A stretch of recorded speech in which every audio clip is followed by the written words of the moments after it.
On quite a few of my videos, you will have noticed my Starlink dish, which I have been using for a couple of years, and I can tell you it has had a transformational effect on the way that I can do business. But I have to say that Starlink Mini has been a massive disappointment. Here's why it's failed, and here's why Starlink Mini is getting sent back.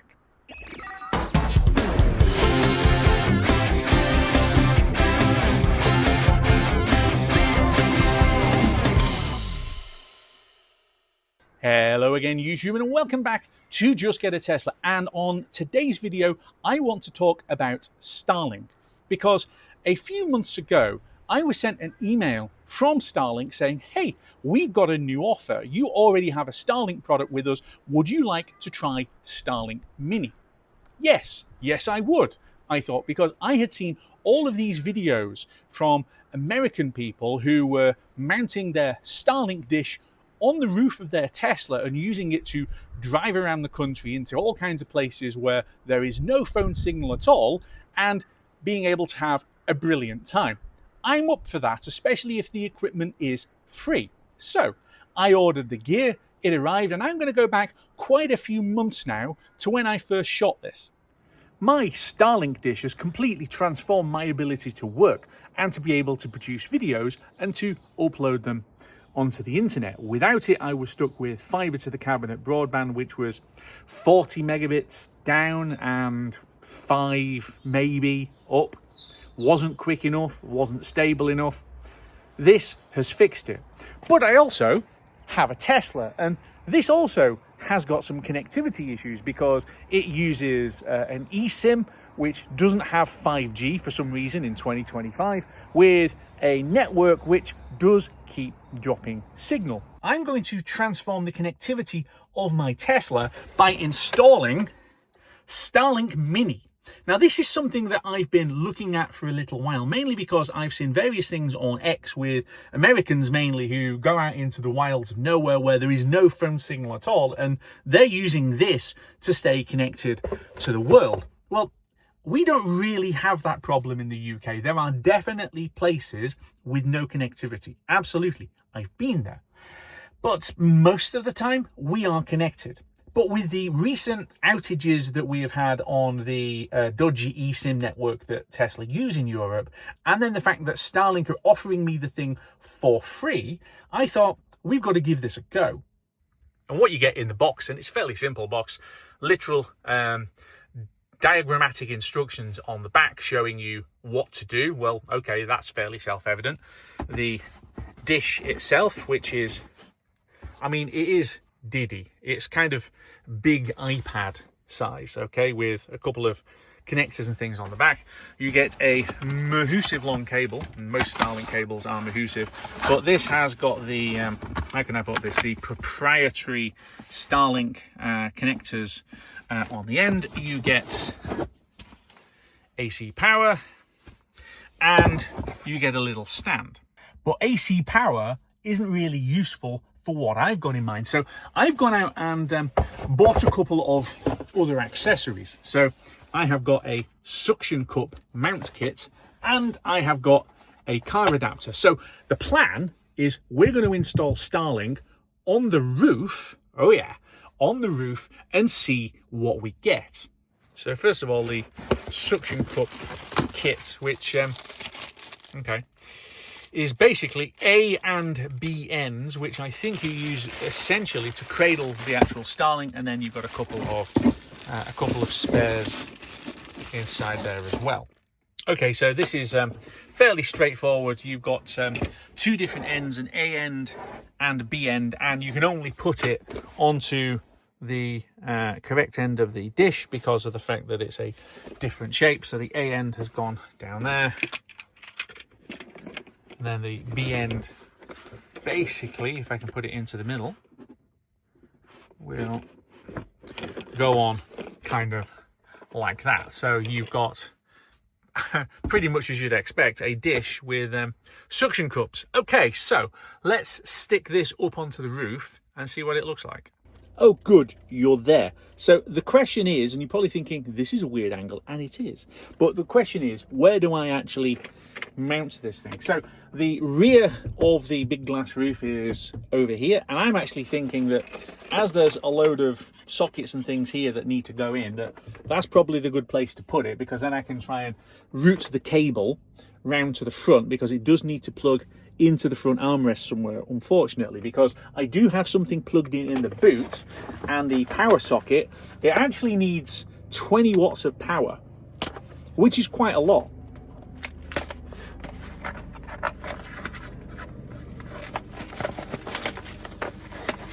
So what I've got is a car adapter with,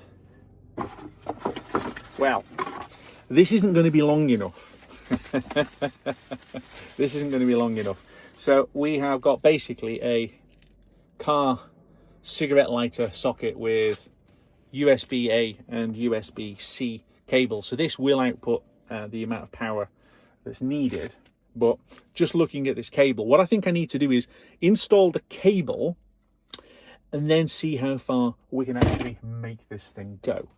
Okay, the first thing that I'm actually going to check is, can the power needed for this just come from the USB socket on the back of the rear screen? I don't know how much power that actually outputs. I suspect it's not 20 watts, but there's only one way to find out. Well, I have actually got the light on, so what I'm going to do now is go into the Starlink app and have a look. Okay, I will admit, I've cheated. I've thought, you know what, let's literally just stick the suction cups on, stick the power on, and give it so we can actually see the sky. Might be actually helpful. Okay, we are connected. So I've connected via the USB-C cable. Okay, just straight into there. I didn't need the car adapter thing at all, although to be fair, this thing might be quite handy because it outputs a fair bit of power, supposedly, so we're going to keep hold of that. Anyway, right now we are getting online. Is taking longer than usual.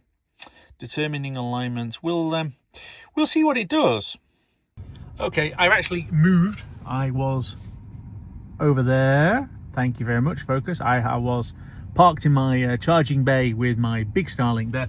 I have moved basically just so that I've got a much freer view of the sky with the house over there. So now it's kind of pointing up in that direction. We'll see how we get to, but we are doing things like configuring Wi-Fi and a few other tasks. So it hasn't got online yet, but the idea is set the thing up once, and then every time you plug it in, you've just got to wait for the thing to reboot itself, and then it comes on.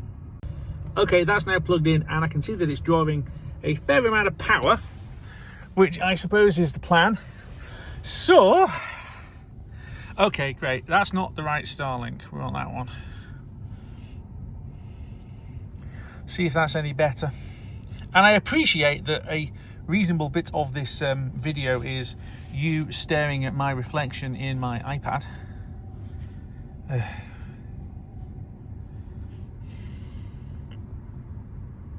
Starlink Mini, which we've just renamed it to. Okay, see how we're getting on. It says Starlink unreachable, but I know that in a second. Yeah. So it's now connecting and searching. Right, so it's still searching for satellites. Well, I mean, my main unit, which is over there, that's absolutely fine. That's got a nice clear view of the sky. You might not think so, but it's always pointing away from the buildings, which is why it absolutely works. So we'll see if this is going to get enough of a view to be able to work. Otherwise, I might need to go and drive off somewhere, which I'm probably not going to do today because, well, although it's quite a nice day, it's also starting to get dark. Yeah, it's 4:05. So we haven't got a huge amount of daylight left today. I'm a day or so after I recorded the last clip, and as you can see, the Starlink Mini dish thing is now flat on my grass next to big Starlink, and the reason for that is no matter how much I had it sat in the car connected, it basically wasn't doing anything. So I thought, well, let's pull it out, give it a proper view of the sky so it can connect, and then we'll have a bit of a play. So it has finally booted itself up. It's found some satellites. It's downloaded a software update, which it's just installed. So we need to give it a bit of a play. All right, it's quite hard to video and use the phone to do things at the same time, but I've just had a play on my X account and started off with, well, with the kind of speed that I'm getting from this device, can I even open something like that? And I'm getting 400 or so kilobits per second upload and download speeds, which actually is decent. I'm old enough to remember the move from dial-up to broadband, and dial-up was what, 56 kilobits per second, and broadband started at 500 kilobits per second. So this is practically broadband speeds, practically very early broadband anyway. But the good news is, first of all, it loaded X. Secondly, it let me post with text, and then thirdly, I was able to take a picture and upload it, and again, it's posted that. So it's slow, but it is usable. So the next thing we're going to have to do is to get it back into the car and see if it still works. So what I've discovered, and I probably should have researched this one a little bit better, is that you can't actually mount Starlink Mini under the roof of a Model Y Juniper. And there is a very good reason for that. And the reason is that Tesla enhanced the light reflective coating inside the car. It is better at keeping heat and light out and keeping the interior cool. Now that is cool. The problem is that it also completely blocks the satellite signal that Starlink needs to be able to work. It's a bit of a problem. So why am I sending it back instead of finding another use for it? Well, putting it bluntly, it's too expensive for what it is. So the idea was I was going to mount this in the car and I was going to go on some camping trips, and we were going to stick this on where I was camping out in the wilds of Scotland where phone signal is a bit dodgy, and we were going to see how good it was. The problem is, if I can't mount it on the inside of the car, then I've got to mount it on the outside of the car. And to power it, that means I've got to have a power source on the outside of the car. Now, if my Tesla was a Hyundai, then I'd be able to plug a vehicle to load adapter in and I'd be able to get power out of the car. But because my Tesla is a Tesla, I can't do that.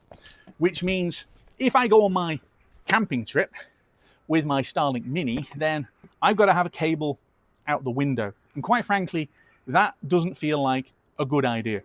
And there is one other point. Since I got Starlink Mini, it's been costing a whopping £5 a month on this thing called standby mode, where you basically get dial-up broadband speeds, is the best way of describing it. Now, I don't have a problem with £5 a month for the standby mode. I think that's actually pretty good. You can still load up email and things like that. The problem is this. If I then want to go and take the thing on a road trip, and as I've just said, it doesn't really fit. This one works brilliantly with my office, but the mobile one isn't going to fit very well with the car. So if I want to make use of it, it's then going to cost me £50 a month. Or if I want unlimited data, it's going to cost me £96 a month. Now, I would only get that when I was off on a camping trip. And the whole idea of Starlink's standby mode is that you can switch the plan on and off. Now, let's give Starlink credit. The standby mode is a really good idea. But for me, for my use, and for the fact that installation with the car is a bit of a pain in the bum, there just isn't any point. And that is why, regrettably, my Starlink Mini friend here is about to get sent back. So, here's the question. How far away from civilization do you have to be to have no phone/cellular signal at all? Because I can go out into the wilds of Scotland and I can find signal on one of the networks. And this is the point. There are cheaper options than the mini version of Starlink if you've got some kind of phone signal. Even if it's not on your network, there are things like the Honest Mobile SIM where it will just go through all of the different networks until it finds a signal. Or, interestingly enough, when I did camp in this car last year, I found that my phone had really patchy signal, but the car's eSIM card had a much better signal. So I can sit in the car, I can watch Netflix and Disney Plus and whatever else and have a jolly old time. There is no need for Starlink Mini.